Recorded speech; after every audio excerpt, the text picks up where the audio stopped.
Welcome to the Two-Man Advantage podcast. I'm Nick Deziel, along with the Darrin Carlo. Sorry, it's been a little while. Been a week and some change. A couple things going on. We have some updates for you. And we also have some great sports news to get to. Those Detroit Tigers, we've been talking about them all year. That's right. 162 games. They're in. They're in. They won a division. It wasn't pretty by one game. Darrin, will they be more impressive in the playoffs? We hope so. Because it took them to the final day of the regular season to punch their... Well, they got their playoff ticket already, but to get their first-class play. Orioles, I would agree. I just don't think they have the pitching depth that the Tigers... The starting pitching depth, that is. That's stopped there, right? Yeah. Like, the bullpen has not been impressive for the Tigers at all. Now, one more thing I want to hit on with the Central before we move on to, of course, the playoff series with Baltimore. Was it Kansas City in Minnesota beating the Tigers? I think they won the season series. Cleveland playing well. Was it the Central Division playing well that held the Tigers to 90 wins? Or was it the Tigers that held the Tigers to 90 wins? I think they really underachieved this year because, you have new manager and you have a lot of this pressure about being in the World Series.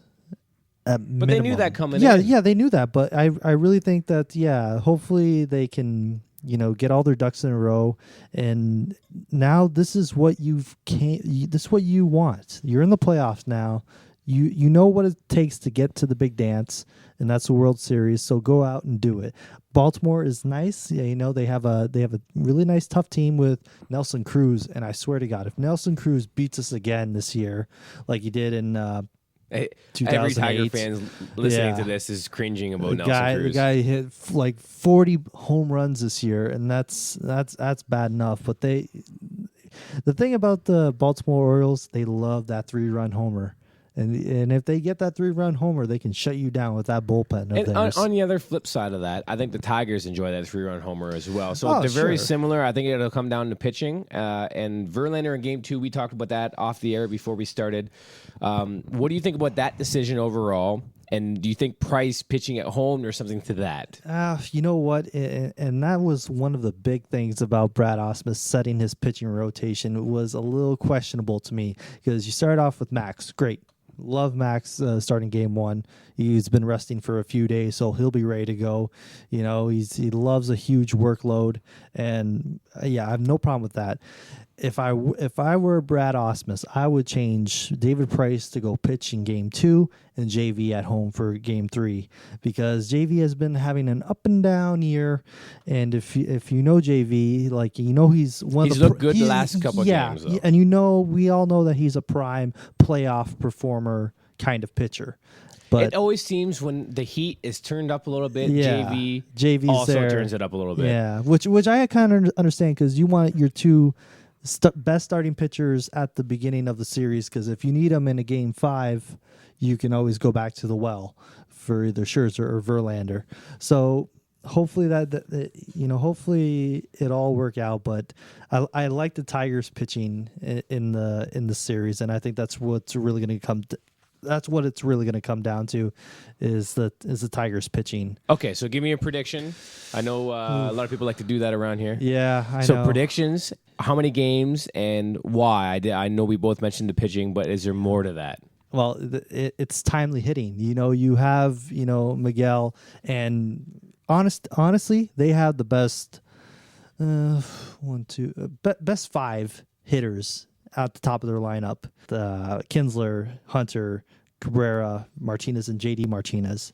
I think that's the best 5 in baseball right now. So if that top of the lineup starts to hit the I think maybe the around, Angels have. Angels probably have a similar. But I understand where you're going with that. But right now in September, no one was hotter than those guys. And Kinsler's finding his stroke. He's starting to heat up at the right time, and that's all. If the bats heat up and the pitching takes care of it, the bullpen should be fine. How many games? I'm going to say Tigers in 4.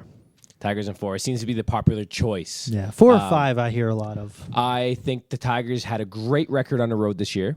I think one of the best in the MLB. I can get that exact stats for you here in a minute. Also, Justin Verlander pitching well down the stretch encourages me. I think the Tigers have the best starting pitching in all of the playoffs. I think Miguel Cabrera being healthy, that could be a big difference. And he also seems to be really, really hot. Yeah, at this point, which is scary for a lot of teams. He's healthier. The Tigers' road now. record was 45-36. That is one game worse than the Angels, the Baltimore Orioles, and the Seattle Mariners. So they're third best team in the American League on the road, but that Baltimore team also can win on the road, so that could be a problem as well. Well, the Tigers have a winning record against Baltimore this year, so that's 5-1. That's a little extra motivation. I for think them. they scored 30 runs to Baltimore's 22. And Camden's is a very hitter-friendly ballpark, which would be great for us, going out there for the first 2 games. But yeah, I'm excited for the series. I really am, because I love Baltimore. I think they're, a great baseball town. Buck Showalter being the manager, old school manager, just like how we used to have it in Jim Leland. So it should be a fun series, and I'm really looking forward to it. And I'm going to go out on a limb here. I think they sweep. I think they're going to go on the road in Camden Yards, especially if they take care of Game 1. If they take care of Game 1 with Scherzer, I think all the momentum is in Verlander's corner to bring this back home up 2-0. And if they come back home with David Price in the mound, I think there could be trouble for Baltimore, especially trying to get out of Detroit and back to Baltimore if you lose 2 straight. Another quick, really fun fact there that another reason why they're saving David Price for Game 3 is also he's given up the most amount of home runs in the American League with 20. And you want him in Comerica Park? Yeah, a little bit more of a pitcher-friendly ballpark, especially with those Baltimore Orioles that can bat the ball around pretty good. One more thing for all you listeners out there before we move on to some other topics. Max Scherzer is one of the main pitchers in the MLB that throws a lot of fly balls. That's one thing that concerns me in Game 1. I mentioned Game 1, saying if they win Game 1, they have a good chance of sweeping the series. If Max Scherzer can keep the ball in the ballpark in Camden Yards, they got a pretty good shot. So stick with us. We're right back, and we'll be talking some Detroit Lions. I think they're 3-1. How does first place smell? Smells like Honolulu Stick with butter. us.